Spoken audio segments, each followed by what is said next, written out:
Em nome do Pai, do Filho e do Espírito Santo. Amém. Amado irmão, amada irmã, é com muita alegria que nós estamos aqui para juntos estudar e meditar o Evangelho proposto pela nossa igreja para a quinta-feira da segunda semana da Páscoa.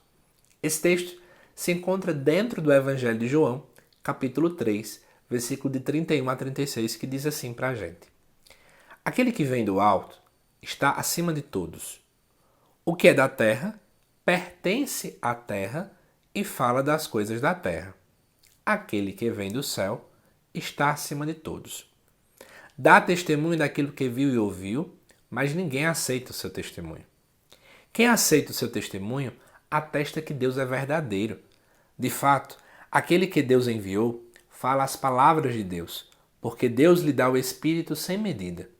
O Pai ama o Filho e entregou tudo em sua mão. Aquele que acredita no Filho possui a vida eterna. Aquele, porém, que rejeita o Filho não verá a vida, pois a ira de Deus permanece sobre ele. Amado irmão e irmã, esse talvez seja um dos textos mais difíceis que apareceu para nós dentro dessa semana. Talvez você, ao ler, talvez buscou até esse vídeo porque você não compreendeu ele muito bem. Eu vou tentar esclarecer o máximo que eu puder, porque de fato o Evangelho de João ele possui aquilo que nós chamamos de alta teologia. Dos 4 evangelhos, João é com um nível mais alto. Inclusive, um dos motivos pelos quais isso acontece é porque ele foi aquele que concluiu-se sua redação mais tarde. Então, de fato, a compreensão cristã já era muito maior. Para você ter noção, algo importante sobre o Evangelho de João é que quando ele foi concluída a sua redação, o cristianismo estava começando a ter grandes embates com o judaísmo, né? Nessa época já tinha existido a destruição do Templo de Jerusalém, então agora só existia o partido dos fariseus. Alguns deles ainda se mantêm. Eles começam a ter grandes embates com a igreja primitiva e a gente começa a perceber algumas coisas nesse sentido. Além disso, nós também temos uma heresia que está começando a surgir, que é o gnosticismo, que eles pregam que, na verdade, buscar a Deus não é praticar coisas boas, mas é ter uma espécie de uma iluminação. Então, eles meio que pregam que Deus não se encarnou no seu filho, que Jesus parecia mais uma espécie de um fantasma do que uma pessoa de fato viva e real. Então eles ficam nessa dinâmica, né? Então vamos olhar para o texto para a gente poder perceber essas nuances. Primeiro, a primeira coisa no versículo 31 é que aquele que vem do alto está acima de todos. Aqui deixa-se claro uma crítica ao gnosticismo, que prega muitas vezes que Jesus é quase um iluminado, mas que não é Deus. Tem hora que eles pregam isso. Porque na cabeça deles, o espiritual não pode ter contato com a matéria. Então Deus ter se encarnado numa pessoa de carne, meio que Deus ia se contaminar com o pecado, porque a matéria é pecaminosa. Nada que envolva a matéria é bom. Então, na verdade, dizer que aquele que vem do alto está acima de todos, está evidenciando que Jesus veio da parte de Deus, né? Que Jesus é Deus. E sendo Deus, ele está acima de todos nós que estamos aqui na Terra. Essa é a grande verdade, né? O que é da terra, assim continua, pertence à terra e fala das coisas da terra. Então, de novo, o que pertence à terra o que é da terra pertence à terra e fala das coisas da terra. Aquele que vem do céu está acima de tudo isso. Então, de novo, está colocando Deus acima desta realidade, né? Era uma tentativa, muitas vezes, de colocar Jesus como apenas humano, como um ser iluminado e ponto final. Versículo 32. Dá testemunho daquilo que viu e ouviu, mas ninguém aceita o seu testemunho. Aqui também é uma referência aos fariseus. Jesus testemunha as coisas do Pai. Jesus fala, eu e o Pai somos um, mas ninguém quer acolher isso. Porque, na verdade, eles achavam que Jesus era um homem qualquer que se dizia ser Deus, mas não Deus que se torna homem, que é essa a grande verdade. Deus, na sua eternidade, escolheu se encarnar, decidiu se encarnar, né? E é muito interessante que eu quero fazer um comentário para a nossa vida. Jesus dá testemunho daquilo que vê e escuta, né? Só que Jesus não era a pessoa mais inteligente da época, não era a pessoa mais rica da época. Jesus não tinha feito cursos de retórica. Jesus apenas testemunha aquilo que vê e ouve. Poderíamos dizer, sem sombra de dúvidas, que Jesus testemunha aquilo que a comunidade de amor da Trindade vive desde toda a eternidade, né?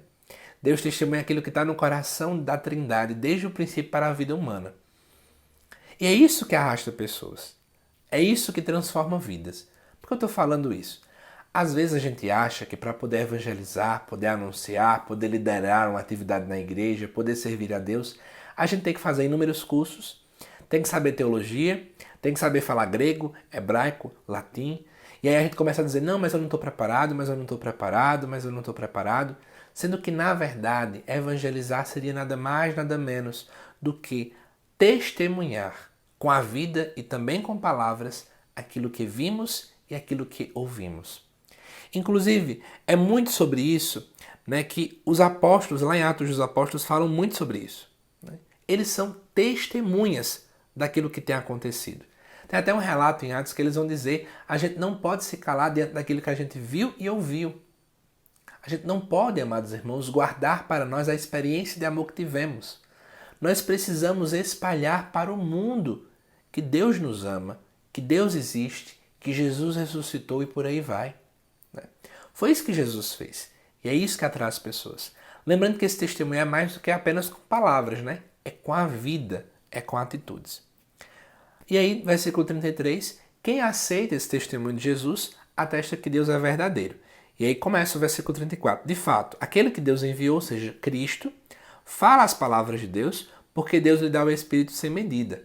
O Pai ama o Filho e entregou tudo em sua mão. Eu queria comentar isso aqui, porque isso é lindo. Isso dá uma boa discussão teológica.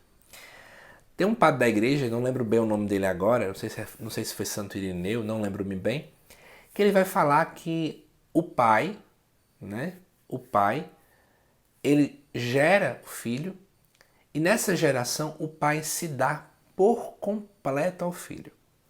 Isso é muito bonito porque a gente compreende que aquele que ama se dá por completo.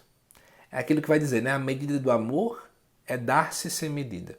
Então, aquele que ama se dá por completo, se doa por completo ao Filho.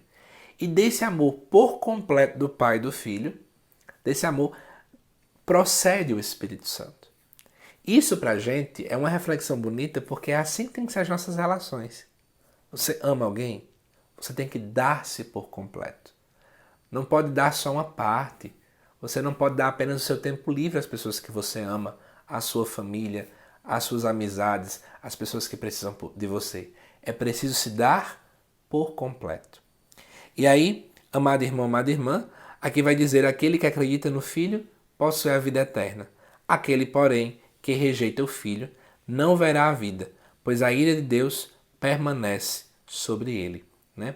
Acreditar em Jesus nos garante o céu. Porém, se a gente rejeitar o Filho, a gente está rejeitando o céu, então a gente não verá a vida.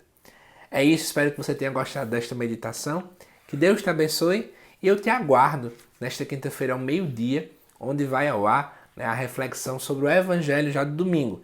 Já foi ao ar a primeira leitura, Salmo responsorial e segunda leitura. Vem aí o Evangelho.